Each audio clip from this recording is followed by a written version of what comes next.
Hello, everyone. My name is Christopher Cabrera. My partner Jordan Oman and I have found some great information, and we will be teaching you about individuals with multiple disabilities. The term multiple disabilities is used to describe a person with a combination of more than one distinct disability. People with multiple disabilities have a wide array of physical and behavioral characteristics. The most common characteristics, however, include limited speech, limited mobility, poor skill retention, and the additional need for support outside of the school for home life. Continuing their common characteristics, this time in regards to their psychological profile, which will include their potential feelings of being ostracized and an increased tendency to withdraw from society. Students with multiple disabilities may become fearful, angry, and upset in the face of forced or unexpected changes. With that said, though, everyone is unique. Prevalence in the United States. It's relatively low for the U.S. students, only 1.3% of students aged 3 to 21. Some states, however, do not include students with learning disabilities and hearing problems, regardless of disability or combination thereof. All students are served by special education classes. Potential causes. While there is no single specific cause for multiple disabilities in people, there are many potential contributing factors which may include chromosomal abnormalities, premature birth, difficulties after birth, poor development from the brain or spinal cord, infections, injuries from accidents, and other potential genetic disorders.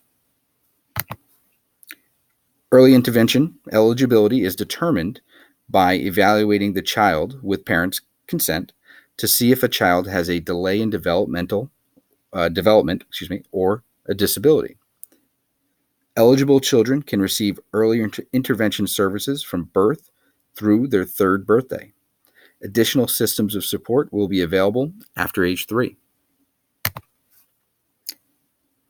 Teachers can help the students to develop skills that promote independence and presence in the community. A culture of caring and continued learning will only benefit the student. Depending on the severity of the disability, these skills will be important to them long after school is complete.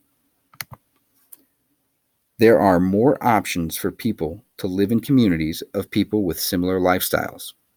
Group homes and assisted living apartments with home aides are legitimate options for people with multiple disabilities.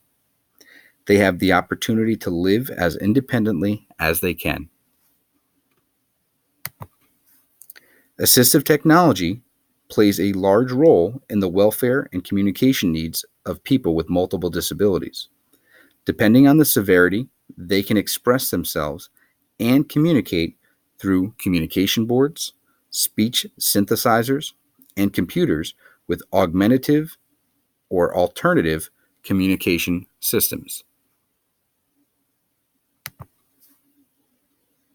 Additional assistive technologies to help increase a student's independence include different types of mice, as you can see here. Depending on the disability or function of a person's specific limb, a different style mouse can help accommodate their specialized needs. IDEA requires that students with print disabilities be provided with accessible instructional materials. The traditional textbook may need to be modified, and differentiated lesson plans will need to be applied to accommodate students with multiple disabilities. Teachers will have to address behavioral issues that affect learning through their IEP, according to IDEA. The IEP can determine the cause of the behavior. Sometimes, however, students with multiple disabilities have unique challenges that result in heightened levels of defiance, which require redirection back to the tasks at hand.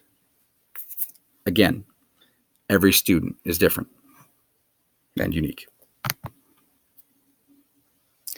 The special education curriculum for people with multiple disabilities include expression of choice, self-determination, functional skills training, social skills training, community-based instruction, and transitional planning for adult life outside of school.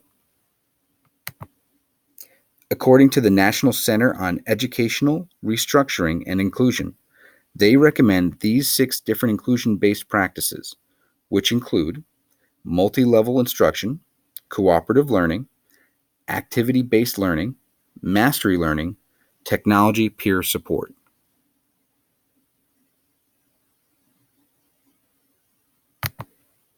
Additional classroom teaching tips, some evidence-based practices that can help students with multiple disabilities are as follows. The proper use of augmentative and alternative communication devices, use of microswitches, embedded instruction, wait time, and utilizing appropriate specialized instruction during inclusion. Sensory-focused activities help to provide environments in which people with multiple disabilities can use their various senses to move, touch, smell, taste, hear, and see. Now, depending on their disability, strengthening the available senses will help their overall well-being and create a more self-reliant independence. Exploration of sensory focus activities help the student develop likes and dislikes. Through that experience, it creates the space for making informed decisions for themselves. Changing them from the passive role to the active control further increases their independence. Active control over decisions helps them improve the quality of life for someone with multiple disabilities. How a nonverbal student communicates decisions will be unique to them. Behaviors such as looking at an item or movement towards one or two alternatives could be shaped as choice-making behavior. Though through repetition and training, the teacher has to infer their choices in most cases. While we certainly want students to work in school, playtime is another important factor in the development of children, regardless of disability. Play gives adults an excellent opportunity to enter into the children's thoughts and needs. It's not simply play that teachers need to have with students with multiple disabilities. Teachers need to watch how students interact with the toys that they find interest in. Increasing happiness for individuals who have multiple disabilities is a low-cost technique that has high levels of benefits. The benefits not only increase engagement in the school, but also increase their quality of life in general. Everyone deserves to be happy, regardless of identification or disability.